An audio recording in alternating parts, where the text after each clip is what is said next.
Ladies and gentlemen, in today's WineDown, we're talking about risk, where the technology risk is in your business, your home or your office, and how you can mitigate it and what the approaches are. We really answer the question, what is the risk of my legacy technology and how do I mitigate it? Welcome to the WineDown, an afternoon podcast where two techie blokes sit down over a bowl of wine and chat about what's happening in the world of tech. Enjoy while Scott and Nick open up about their week in technology.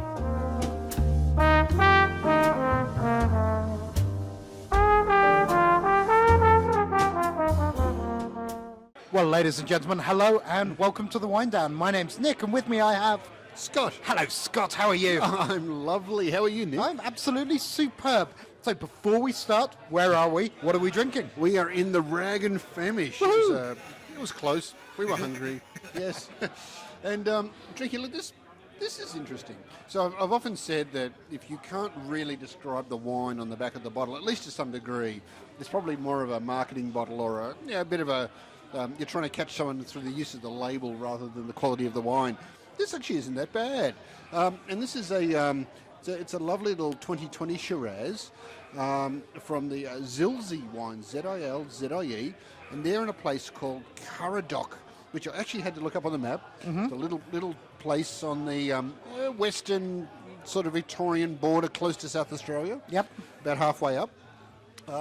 But it's actually a decent drop. I don't know why they don't describe anything about it. They talk about taking you on a journey of discovery, and I guess after a couple of bottles you do, but it's not bad. I always find 2.5 bottles of wine is my journey of discovery, but there you go. Is that where the journey ends? Certainly isn't where it begins. But anyway, well, so here we go. Today, we're going to talk about risk. Risk. I love risk. Really? Yes, I used to play that for years. No, not that kind of risk. Right. The risk of having old stuff. Ah. So the question I want to answer is sweating your technology assets really creating a business risk? Right, so risk is in old things, good for a museum. Good for a museum. But bad for a modernised organisation. Yeah, I know we've talked about old things and new things before, but this is really, I want our focus to be on, as boards get more and more interested in the business risk of various things, of disaster recovery, of things failing, of being able to fix them. What is the business risk of having, I don't know, a part of your manufacturing plant running on NT4? Okay, well, let's have a look at that. I actually don't mind the concept of older systems because some of this manufacturing gear, as an example, could be like $1 million or $2 million or $5 million to put in. So the fact that you've got a set system, like a control panel that makes it work, that's part of it. Wouldn't I have a spare one though? If I've got a single point of failure, I spent $1 million on a system, and let's say 10K of that is this thing, and I'm going to sweat it for 30 years. Wouldn't I just buy two? And I'll give you an example. I once had the pleasure of going to the Parkes Radio Telescope. Ooh. And did you play cricket?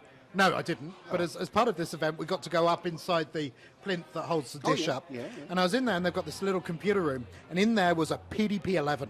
Oh, I remember those. Right, so here's some warm things. Ancient technology. And the reason they have it was it allows them to manipulate the dish. It's really heavy, and if they get it wrong, it will fall down. So it's a really good platform for doing that. And I said, oh my God, is that a PDP-11? And the guy leading us said, that's nothing. See that box down there? I went, yeah. He goes, that's a whole nother PDP-11, still in shrink wrap, kept in really good conditions, with stuff getting rid of oxygen and moisture. So when that one fails, we replace it, and we keep going for another 30 years. But that's it. You can have these old systems in your environment, and in some cases, it may not be cost effective or even realistic at a business level to replace them. But you've got to manage the risk. They will fail. And a 20-year-old computer, when it finally goes and stops working and people are surprised, that is the issue. Not that it's finally failed. Things fail, they get hot, capacitors pop, batteries leak, dust gets in, hard drives, they're spinning disks. Spinning at, I forget, at least 5,400 RPM. For a slow hard disk. And now they are. And you've got one of those, it's going to fail. The bearings will go, it will get out of alignment, it will die, and you've got to prepare for it. Well, what people don't realise, though, is they're probably thinking, the computer fails, just put a newer one in there. and that'll be okay. The no. problem is the older software has got no concept of what all these newer computers are. Yep. It doesn't understand them. It doesn't understand what a modern hard drive or an SSD flash drive is. Yep. It has to have the old hardware to go with it. So you've got to find it. It's not that easy to find. It's funny, I love watching these retro computing guys on YouTube. You know, I like the 8-Bit Guy and Retro Recipes and just quite some of my favourite channels. And those guys are in the business of taking legacy devices and making them work. But there's nobody who seems to be in the business of taking, 30-year-old business PCs and making them work. Because I guess it's not as exciting as an Apple II. Well, if you look at the little Raspberry Pi, for those that have played with those, they have the Pi emulators for all the old arcade games. Well, the other way around, they've got, the old arcade systems will run on a Pi. They run on the emulator, though. The emulator that says, I now look like a really old arcade system. Or a ZX Spectrum or a Commodore 64 or something. But that's just it. There is a software layer that runs on modern hardware to make the system look really old, and therefore the software works. But I guess with these manufacturing systems, they plug into physical things as well. Oh, like yes. controllers and PLCs, and that's not through a USB connection, right? It could be through an old serial connection, or even something weird like some SCSI or EIDE or all sorts of things. There's a lot of older systems and technologies that were used, and they're not easy to replace. So the question is really, if you're thinking that, hey, if anything fails, that's all right, I'll just buy a new machine or a new whatever. It's not that simple an answer. And have you ever tried doing it? Have you actually tested your risk mitigation strategy? So thinking of that, one of the risks is, say that device, my hypothetical device, my hypothetical manufacturing plant, like hypothetically running Windows NT 4, if it fails, what's the impact to the business? Well, that's just it. What would happen if that whole process stopped? Have you got a different process you can use?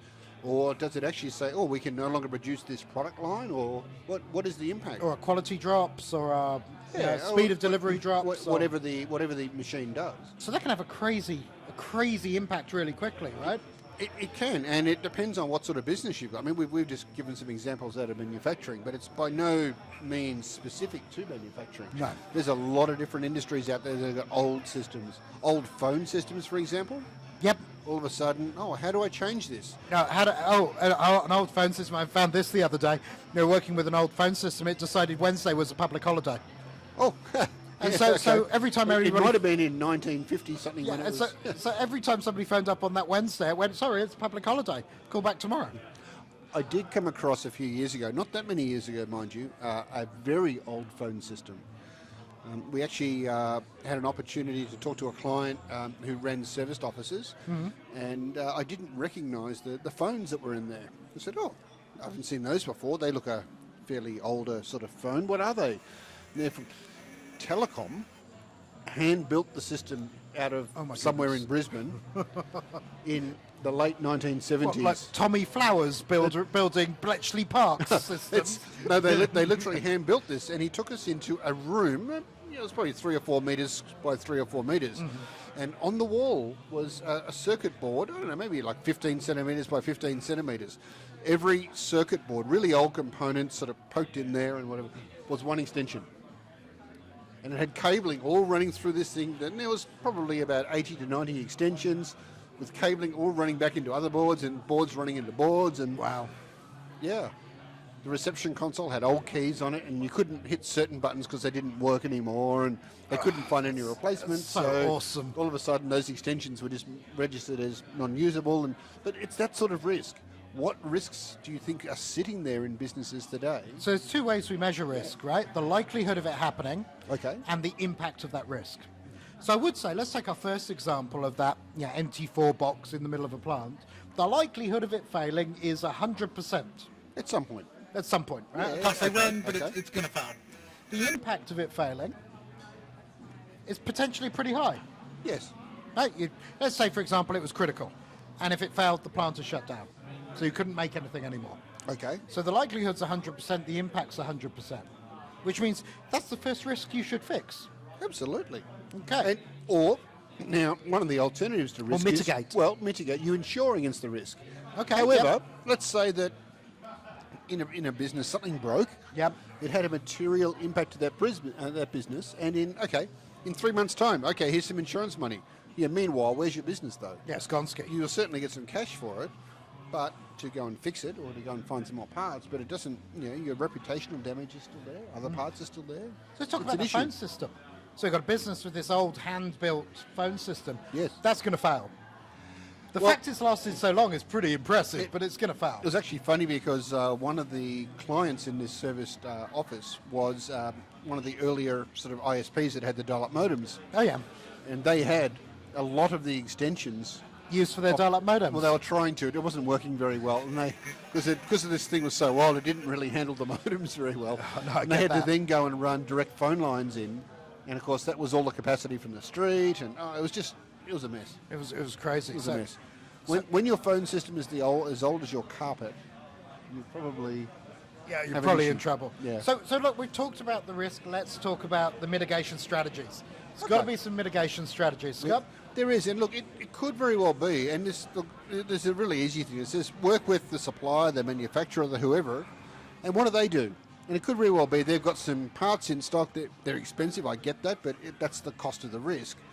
If the manufacturer doesn't have parts anymore, and you're running something really old that cannot be easily replaced, that's when it's time to look at, do I need a new system? So that's why you buy a maintenance agreement, right? You buy a maintenance agreement from your provider who will make sure they can always support that. And there are third-party maintenance providers out there, as in not the original manufacturer, but other companies doing maintenance that can help with this. Yes. But even there, they know that if something breaks, they better have the parts available.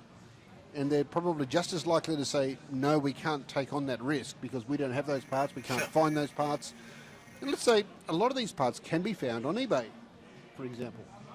Yes, but if I've got a specialist piece of equipment that's running my entire business and it breaks, trusting that the bit will be there on eBay seems to me like I'd add that to my risk matrix just as much as the other one. Look, it will be. And eBay is a good place to find old parts when the system is still running, Yep. knowing that, okay, these things aren't made anymore. Someone else has had these systems. Oh, look, they've tossed them away.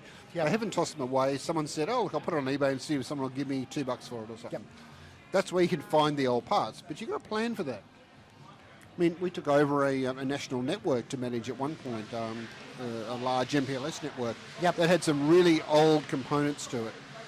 And these things weren't made anymore. They're end of life, end of support. And we're looking, well, if this fails, I don't know what we're going to do. We'll have to very quickly work out how to produce this function in some other brand of gear that hopefully it works the same. But one of the guys found, hey, here's someone in, I think it was the UK at the time, had torn these out, tossed them on eBay. They were about $30 each or something, plus $100 shipping. But anyway. Well, we've done a lot of talking about hardware. Let's talk about Software software. risk. Okay. Because software's a bit of a different game in Indeed. that you're not sitting in this kind of static world, especially if you're connected to the network. So the minute you start getting connected to the network, you have to keep up to date with all the risks out there. You do, and it's not immediately obvious that these older bits of software are a risk. So, I mean, you build software, and let me explain this in a very simple way, and you're going to tell me I'm either completely right or completely wrong. No, keep going. But a lot of software when developed these days uses pre-built software from open source, meaning people have written this a long time ago and said, here, global community. Not just a long time ago. There's Oh, modern okay. open source too. So that's very fair. There is modern open source, but like, here is a bit of code that provides all the network connectivity for you. You can use that. Yep. And a lot of vendors will actually say, oh, we're not going to rewrite a networking module. We're going to use that bit of code that's available globally. It's on the internet. It's free to use. Why don't we just use that instead of writing it ourselves? All of a sudden, you get, let's say there's 1,000 vendors around the world that have done that. That code develops a security bug. No, it doesn't develop one. Sorry, code does not develop that- security That is bugs. very true. A security issue that was already there Yes. gets discovered. Is discovered and notified publicly. Yes, now you're in trouble. As different to a 0 day, which is known by a number of people but not actually made public, so people don't know they have to fix it. Yes. Yes. Okay, so you've got security issues in this old code. It's up to someone to not just write a fix for the original module, but then for you as the manufacturer to To say, adopt that new version, Yes. make sure it works with all your code, and adopt a new version of your code. And then if you've got devices out there that you can't manage, you can't update them. well, that's it. What if the problem's in an old bit of code that you no longer support? Yep, That risk exists. There Yes. are known issues.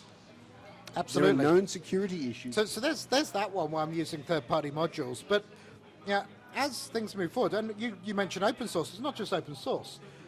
There's lots of things written in historical versions of .NET, for example, or old versions of Java, or all these frameworks that we built things on that have security vulnerabilities because the underlying platform does.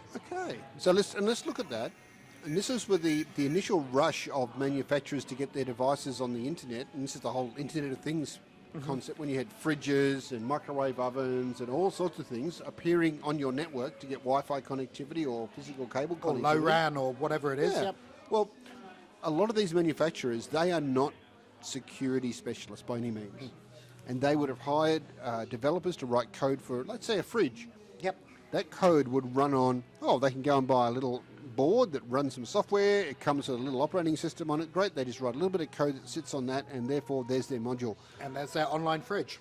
All of a sudden, the fridge is online in your house, in your business, or whatever. Yep. And that On your module, network. on your network, Talking and to that the module internet, has and it got gets issues. compromised, and suddenly they're in. And so this is what happened. Remember when Equinix got hacked? Oh, yeah.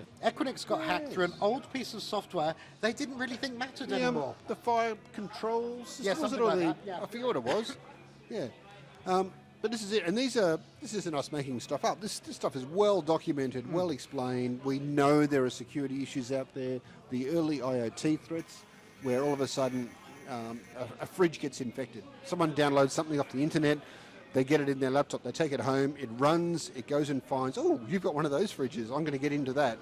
But the code that runs that fridge is not specific to that fridge. No. That code is put into the security cameras of the world. It's put into all the little control boxes Put and the into microwaves. baby and the- monitors and all sorts of things. Yeah. And all of a sudden it goes and infects all of those. Now they're all calling home to say, what can I do? And Yes. now you've got millions of locations around the world with infected little devices. Like, where's this attack coming from? It's coming Everywhere. from my fridge. Yes. Well, what do you do about that? Turn the fridge off. You do a firmware upgrade on your fridge? Really? Well, you can. You can. You can. That is true. It's a bit sad, but it is true. It is funny. Every electronics device I've seemed to buy for the last 10 years, I get it home and it wants a firmware update. Day one. It's not a bad thing, though. That's a good thing. Usually it I means like that that. security updates are being rolled out. But at the same point, knowing that everything you connect... And look, we saw a Wi-Fi microwave once. You can actually connect it into Amazon Alexa. Now that's cool. You can actually, Alexa, go make my popcorn. Now, typically, you've actually got to have the bag of popcorn in the oven beforehand, but it does go and turn the microwave on. And You do know every time you go to a new person's house, you say, Alexa, order 500 kilos of gummy bears, add to shopping list, commit. And that will tell you whether they've got open Alexa or not. that's very interesting. If 500 kilos of gummy bears turn up at your house, I don't have Alexa. But I'd Well, probably, it I'd may probably be in your pop home fridge. shortly if I was you. it may be in your fridge. You don't know. I don't have a smart fridge either. But this is the issue. These are the risks, and you may not have. Let's say that fridge has issues, security issues. You may not have updated code for a fridge. What do? You put it on a separate part of the network to minimise the amount of damage it could But possibly people cause. aren't doing that, right? So the No. other thing is, you say fridge, right, which is a kind of half-edge case, because not that many people have their fridges connected. I bet all of you have a printer at home Oh, on the network, running Look, firmware. you know what? Printers, alarm systems, Yep. Routers. routed, Wi-Fi security access cameras. points, security The cameras. number of security cameras that have been broken into and used as intrusion points into networks. Yep. And it's just old software that's been quickly rushed out to market so that the manufacturer says, hey, we've got a network connected security camera, buy ours. Right, so we're back into risks. Okay. Good, we've got into software. Let's mitigate again. So you said something, you said, we can insure against risk. That's one thing. You can, but depending on the risk, insurance may not be the right approach. Okay, you can make sure everything's kept up to date. You can. And every time you buy something, add it to your patch management regime. Well, that's right. What's your And- patch management regime like at home, Scott? Well, it's actually not that bad, but I think probably a bit of an obscure use case there. But in general, I would think most people's patch management is actually atrocious, aside Yes. from the fact that they've turned automatic updates on Windows, Yes. the more modern Windows. Yeah, no, the Windows 10 and 11 of this world I hear is coming, allegedly. Maybe. And, Windows 10, end of support, 2025. Yep, so after 2025, Yep. if you've got Windows 10, they don't support it anymore. I do think it's going to be extended 3 or 4 times. Oh, it normally is. Yeah. But still, but that is the fact that Windows will be 10 years old then. So keep everything up to date. Windows 10. Make sure you patch it. If you can't, isolate it. Isolate it, and this is where this starts to get a bit more into the IT side, where you start to put your devices in different parts or different networks that are separated from each other. So if you know that I've got these really cheap devices I found that are likely to have some issues and no one's going to fix them for whatever reason, great, I'm going to put them in a separate network and maybe even plug them into a separate port on the firewall, not let them talk to my main network. Yep. Cool. So you can do that, or you can replace them with something newer. You can, but even the newer stuff out there today, I mean, I've been playing around recently with some of these managed PowerPoints. Yep. Just to see what sort of level of control can we have, how would we fit those into managed networks. Yep. They are atrocious for security. Yes. I've seen some of them working out where does this server sit. One of them sits in China, the control server, which you connect into and tell it, turn my light on, turn my light off. You don't see this. That's awesome. And so basically what happens is your device, your little PowerPoint device in your network, creates a secured connection across to this control server in China. So now you're basically saying, hello, I've got a server in another country, Run by somebody you don't know. who can actually see into my network. Yep. Now, I get it. It's for the purpose of managing the PowerPoint, providing the on-off function and the how much power am I using. But what have you just opened up? Well, I found these fascinating because I was coding to these and I thought these little managed switches would have an API I can talk to on my network. Oh no, you have to talk to the API of the vendor in China or wherever, talk to their server that will talk to your device, thank you very much. And I see that as a fair old exciting risk. Now, it's not all of them, because I know there are some which actually pop open a little API and you can talk to them directly, and that's how my office at home lights up with my presence. So if I'm in a meeting, it goes red. If I'm free, it goes green. If I'm focusing, it goes orange and flashes. So, but this is it. These devices that do allow you to program them or talk to them directly, when you go and run a bit of code or write a bit of code, this is, I'm going to go and talk to that, let's say PowerPoint in this case. Yep. I had a look at this and said, okay, well, hang on, how do these things talk? Oh, you've got to connect to it. You've got to provide some security credentials. Yes. A user ID and a password. Admin. Admin. Yeah. Can you change it? Yes. No, not in some of the cases The of ones these. I was working on, you can. Otherwise, I wouldn't have played with them. But yes. I tried 8 or 9 different brands. 2 of them had hard-coded credentials built into them, administrative credentials that you could not change. So if I can get into your network, I can turn your, I don't know, TV off at will. That's the very start of what you could If do. I turned all your phones off when the gummy bears turned up, you could be in real trouble, couldn't you? Well, no, because I know who did it. This is why we recorded that. Okay, yeah. But this is it. If you're publishing these devices with hard-coded administrative credentials in them, anyone could write a bit of code that say, oh, malware, go and infect all these machines. Yep. Go poke this network and see if anything on this user ID and this password responds. I know what that is. That's a managed PowerPoint. I'm going to go and put my code on there. Yep. And when you're doing virus scans, who's going to go and virus scan a PowerPoint? No one. You'll sit there for ages undetected. No one will know what's going on, and all of a sudden your network's slow, all your bandwidth is being used by these external attacks. All your machines are mining Bitcoin, and now you're in all sorts of trouble. Exactly. Cool. That was awesome, Scott. How about I that? think we talked about all sorts of fun things today. That was So lots of now fun. that everyone feels really secure about what they've got at home, and they're going to go and turn all their power off. And Now, I'm going back to the office to do some firmware updates, but there you go. yes. Cool. Well, that was the Winedown. I hope you enjoyed that. If you do like what you heard, leave us a like or a subscribe down there somewhere, and leave a comment if you'd like us to discuss anything at all, or you just want to talk to us. I hope you enjoyed it today, and have a fantastic day. Thanks, everyone. Bye. Bye.